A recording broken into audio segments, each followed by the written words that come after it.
Hello and good morning, sir. Today my group will going to talk about the economy of Malaysia from 2010 to 2020. Before that, our group consists of 5 members: Aida, Alia, Patricia, Fatin and Alia.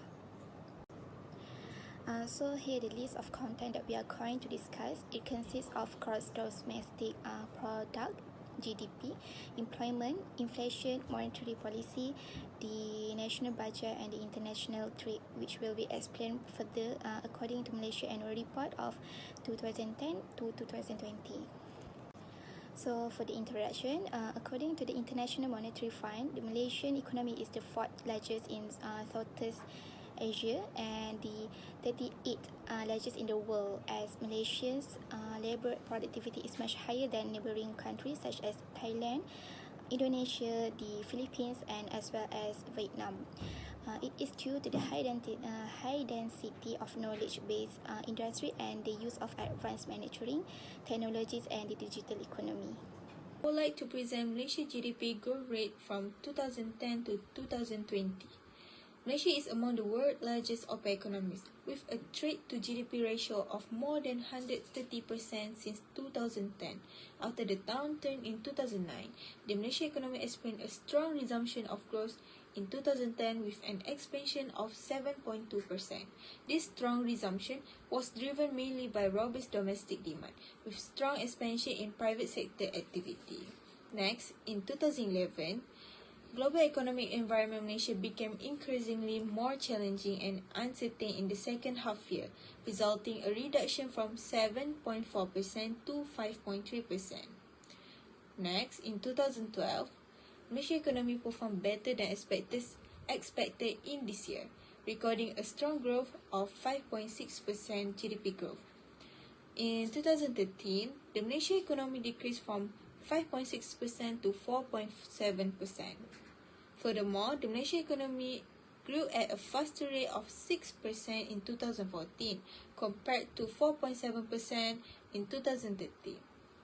Moving to the next year's GDP growth in 2015 and 2016 recorded a continuous downturn, which is 5.1% and 4.4% respectively. There is no improvement on GDP growth in these 2 years. In 2017, the Malaysian economy rose from 4.4% to 5.8%. Lastly, in 2018, 2019, and 2020, there is no improvement made in these 3 years due to the impact of COVID-19, as we know Malaysia having a crisis during this pandemic. Step 4 recorded around 2020, which it falls from 4.4% to negative 5.6%. Labour market plays an important role towards the economy of Malaysia. Economic growth necessitates factor relocation across firms as well as continuous technology replacement. Because the employment status is one of the significant factors of poverty exit in developing countries, labour market plays a critical role in determining economic and social progress. Overall labour market conditions remained favourable during the first 2 months of the quarter in 2011, with the employment rate remaining at 3.1%. The retrenchments greatly reduced to 2,190 people in the third quarter, where the third quarter stayed at 3,605 people, owing primarily to lower layoff in the manufacturing sector. Fourth quarter of 2013, employment conditions remained stable, with total employment averaging 13.7 million people during the first 2 months of the quarter, representing a net job gain of 39.3 thousand people from the previous quarter. The labour market remained stable in the fourth quarter of 2014, as evidenced by a low unemployment rate of 2.8%. The unemployment rate remained low at 3.1% in the second quarter of 2015, after recording 3.1% in the first quarter, and the labour force participation rate increased by 0.1% from the first quarter of 2015 to 67.6%. The unemployment rate remained unchanged at 3.2%, with sustained labour force participation rate with 67.6% in the third quarter and the fourth quarter in 2015. The unemployment rate rose 0.7% from the 2016 to 2017, resulting in 2.0% changes. Employment increased by 0.4% in 2018 compared to 2017, resulting in a net employment rise of more than 300,000 people. And Employment in 2019 has increased 0.2% of laborers compared to 2018, which recorded more than 300,000 laborers to enter the labor market. The labor force participation rate increased by 0.4 percent point to 68.7%, up from 68.3% in 2018. The employment contracted by 0.2% compared to 2019, resulting in a net employment loss of 30,000 people of employee, while the unemployment rate increased to 4.5% of the labor force.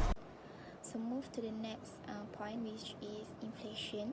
Inflation is defined as the increase in the overall price of goods and services in a country's economy. It can be seen when the general price level rise, it will limit the purchasing power of society. Next, generally there are many inflation factors such as interest rate, which is a way for the banking industry, companies or individuals to generate funds through investment and loans. So when the interest rates are high, inflation tends to decline because people will save their money to earn high benefits from the bank. So the second one is GDP, gross domestic product. It means that the market value of all final goods and services produced within national border in a given year. For example, Malaysians believe that the implementation of GST has a negative impact on society and leads to inflation. The third one is government expenditure. Government expenditure is the money spent by the government to purchase products and provide services for the use of public. It includes subsidizing industry that may need in financial support to continue operating or grow. So the last one is unemployment rate.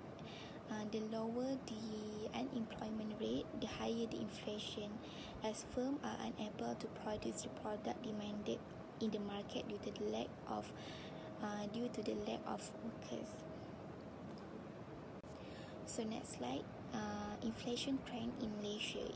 According to the graph between 2010 to 2020, Malaysia experienced the highest inflation rate at 3.8% in 2017 due to the increase in price for many items such as fuel, foods and electricity.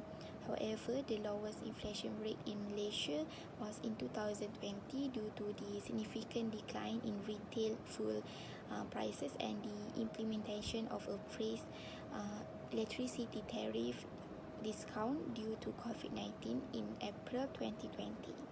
That's all from me. Thank you. Hi, I am Aida and I will continue our discussion on the trend of Malaysian monetary policy between the year of 2010 until 2020.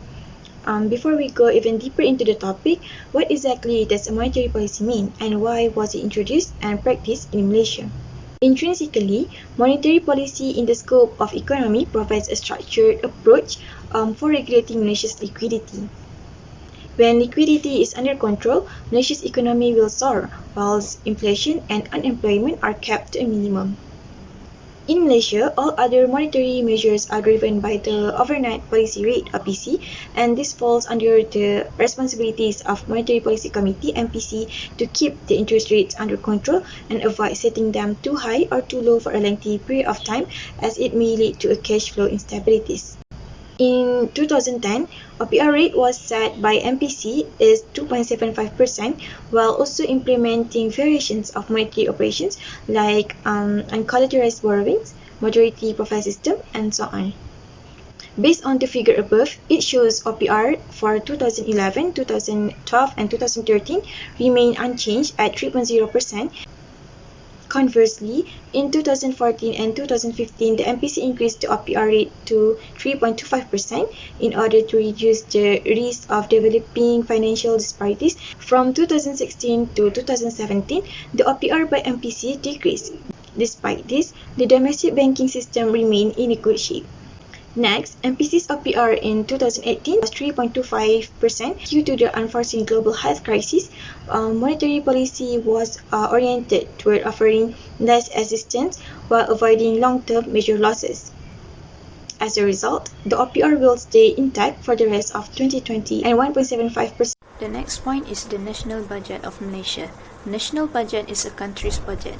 The government raises revenue through taxes and fees and spends it on things like national security, infrastructure, research, education, and the arts grants and social programs. The national budget of Malaysia is managed by the Malaysian Ministry of Finance in Malaysia. For example, in the year 2020, it is called Budget 2020 or Belanjawan 2020, and it is always explained in most television broadcasts by the Minister of Finance, Malaysia, every year. The first is government development expenditure. Government expenditure is an important tool that can give a contribution to a country's economic growth, including Malaysia. Economic growth is the process by which the productive capacity of the economy is increased over time to bring about rising levels of national output and income. Economic growth represents a fundamental quantitative indicator based on GDP growth rate. In 2020, according to this chart, the development expenditure of the government in Malaysia on economic services amounted to around 28.53 billion Malaysian ringgit. The next largest expenditure was for social services, which is close to 13.1 billion Malaysian ringgit. This shows that Malaysia spends the most on economic services such as telephone and utility services, legal and financial services, and etc. In 2010, the recurring expenditure was higher than the development expenditure. It is because recurring expenses are involved in general and administrative operating costs. Then it increased gradually until 2015. The business plan of Bank Negara Malaysia expects to become a high-performing and sustainable organization.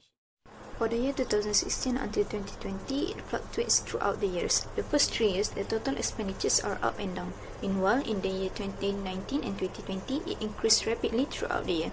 According to the Federal Government Budget 2020, they spent most of the budget on the emoluments, while for the development expenditure, the most expenditure is for the economic sector.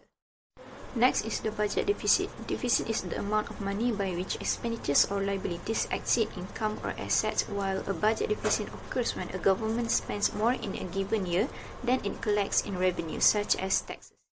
Malaysia's budget deficit rises to 6% of GDP in 2020. This is because of new stimulus programs to boost the country's economy out of the blues, as well as reduce GDP because of the COVID-19 outbreak. Malaysia's 2020 budget deficit will grow to 4.7% after the government promised an extra stimulus of 10 billion ringgit to offset the economic impact of COVID-19. International trade is generally defined as a business activity that takes place between one country and countries outside its borders, which is usually split into two types, which are export and import. Total import from Asian amounted to 12.72 billion ringgit Malaysia, or 26.9% of Malaysia was the total import in the November of 2011. The largest category of import was manufactured goods, accounting for 76.2% of total imports. The export expanded by 8.9% in the second half of 2018, compensating from the lackluster first half performance. The country's export in the year of 2018 grew by 2.4% compared to 2012. Malaysia's rate in 2014 increased by 5.9% compared to 2013. Export in 2014 rise by 6.4%, surpassing the forecast export growth of 6% in 2014. The Malaysia total international trade in services grew by 1.8% to record 291.1 billion ringgit Malaysia in 2015.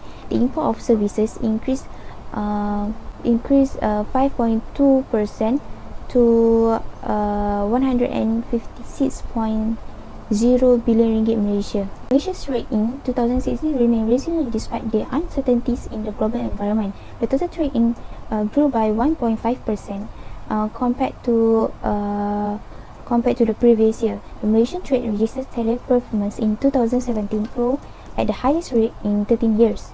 Malaysia's total trade in 2018 remained resilient, expanding by 5.9% compared to 2017. In 2019, Malaysian trade supplies continued to register double-digit growth for 3 consecutive years, which is wide by 11% compared to 2018. Malaysia's trade surplus in 2020 recorded the fourth consecutive year of a double-digit growth with an expansion of 26.9% compared to 2019. So it was also the largest trade surplus that representing Malaysia's achievement in sustaining trade surplus for 23 consecutive years since 1998.